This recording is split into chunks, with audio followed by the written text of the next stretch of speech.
The last time I saw Kaylin Vex, she was standing in our small apartment's living room, staring at her reflection in the window. Her eyes were sunken, and her skin had taken on a grayish hue that seemed to absorb what little light filtered through the grimy panes. I remember thinking it was just exhaustion from working double shifts at the hospital, but now I'm not so sure. It started with small things, misplaced objects, changed routines, and an unshakable feeling of being watched. At first, I thought it was my own paranoia getting the better of me, but Kaylin's behavior became increasingly erratic. She would forget to eat meals, leave her phone behind, or become fixated on trivial tasks for hours. One day, she vanished during a shift at work. The hospital's administration claimed she had simply called in sick and taken some time off, but I knew that wasn't true. I spent the next few days searching the streets, scouring the city's morgues, and knocking on doors, anything to find her.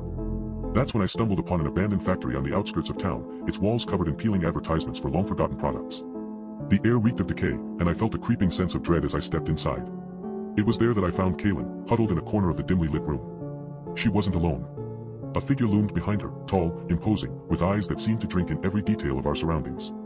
Its presence warped reality, making it impossible for me to grasp what was happening or how we'd ended up there.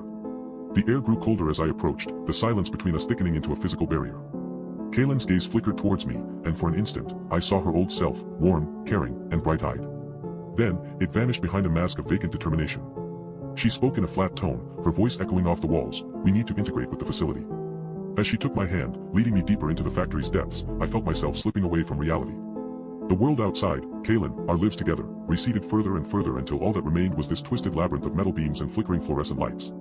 In this place, nothing made sense anymore. Time lost all meaning, minutes blurred with hours or stretched into infinity.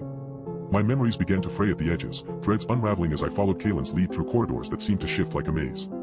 We eventually arrived at a series of interlocking rooms, some sparse and functional, others cluttered with equipment and tools that hummed softly in the background. In each space, a single phrase or slogan was scrawled across the walls: "Integration is care, deviation requires correction, and collaboration is our purpose." Kaylin's grip on my hand tightened as she whispered something I couldn't quite hear over the din of machinery and the whispers of unseen voices.